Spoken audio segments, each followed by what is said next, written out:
And so the moment I'm told that also the private message of Bayern to Sané is the same. They want to trust him, they want to invest in him this season. Ciao guys, welcome back on the channel from Fabrizio Romano, as always here together to discuss about the transfer market, about all the latest. We have many things to say about Man United, many of your questions on Marko Arnautovic, on Leroy Sané and many other players, but also Šeško news, Fofana, because we're entering into a key week, and so what happens on many other sides, also for Tottenham and many other stories around the world, also for Paris Saint-Germain. So let's jump into it together.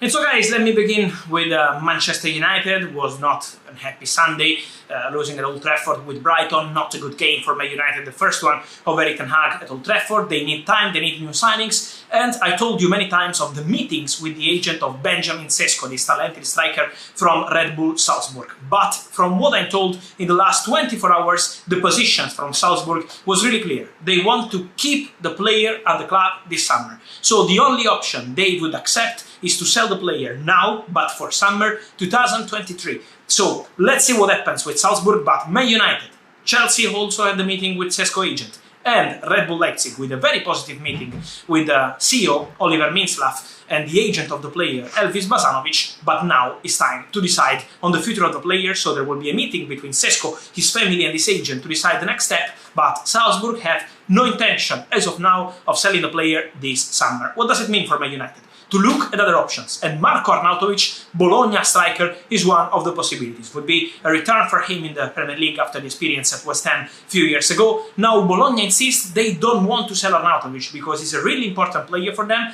but on Arnautovic's side, the player is ready to push and push again to join Manchester United in case they will reach an agreement with Bologna. So Arnautovic would dream of Man United, he would push for the move, but at the moment still no agreement between Bologna and Manchester United. The opening proposal was around 10 million euros with some add-ons, but Bologna said no. Mihajlovic, the manager, wants to keep the player, so let's see what happens, but Arnautovic is one of the low-cost options in the list for Manchester United. For the striker, they really need, and let's see what happens then. With Cristiano Ronaldo was on the pitch in the second half for the game with Brighton. And then, guys, for Manchester United, many of your questions on Leroy Sané, the winger of Bayern, but the answer was from Hasan Salihamidzic, director of football of Bayern, and he said, we are not in contact with any club for Sané, we trust him, we want him as part of the team. And so the moment I'm told that also the private message of Bayern